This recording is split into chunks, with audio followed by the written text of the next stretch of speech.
Hey, what's up, YouTube fans? The topic for this video, right, is the evolutionary origin in human ancestry long ago of the holes that we use for reproductive purposes. Because it's pretty convenient when you think about it, right? How there's a hole that the baby can come out of, right? There's a hole for the baby to come out through. And so, how does that get started evolutionarily? Well, there's no need for a hole, right, in order to reproduce, not for all animals, right? There are alternative methods through which some animals can reproduce, right? There are some animals, such as, for example, some flatworms that can reproduce by their baby just grows on top of them, and then it eventually breaks off, right? And then that's how you get the baby, right? And there are some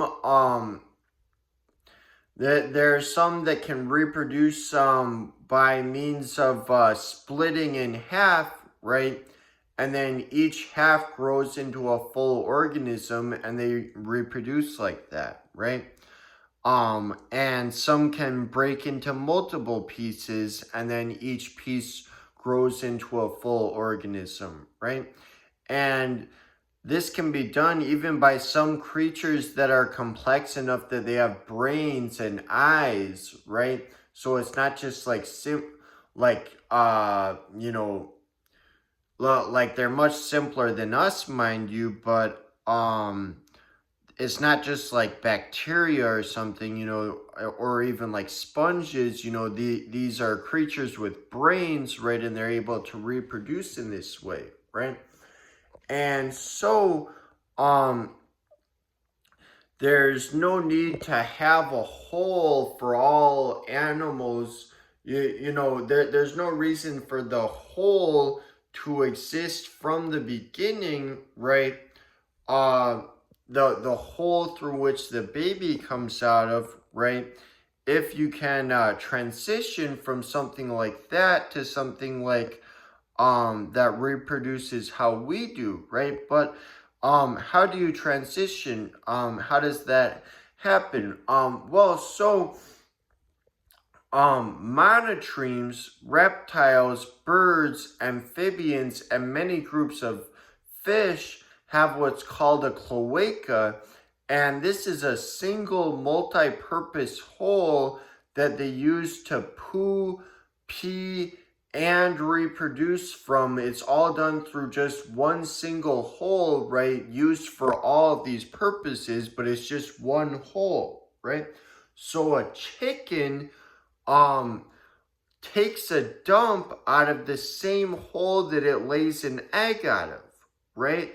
There's not separate holes, it's just one hole that they use for both purposes. Same for a platypus, same for a lizard, same for a frog. They all have a single hole, right, for all these purposes, right?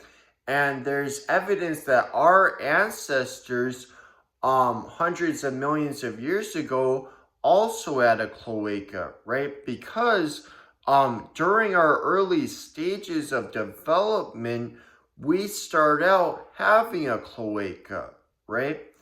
And in some rare instances, a person can be born with a cloaca. It actually happens in some rare instances, but typically, for humans, it will divide into separate holes later into development, right?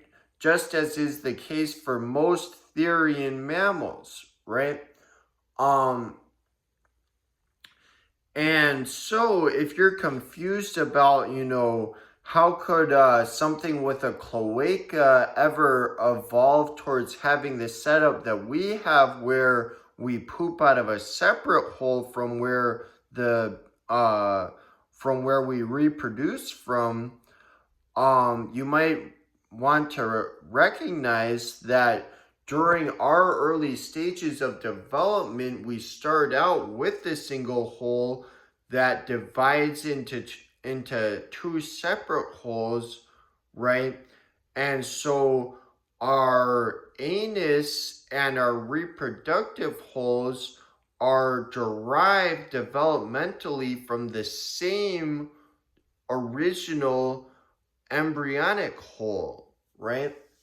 Um, and so in any event, seeing as there are many animals that use the same hole for pooing, peeing, and reproducing, and seeing as that was most likely the case for our ancestors too, hundreds of millions of years ago, um, then when the holes what that means then is that when the holes that we now use for reproductive purposes were first evolved, they may have not had reproductive purposes at all, right? They may have only had digestive purposes, right?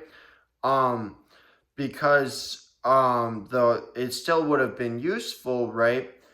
And then only later the whole could be adapted towards also having reproductive purposes, right? And so, all right, that's all for now. See you guys.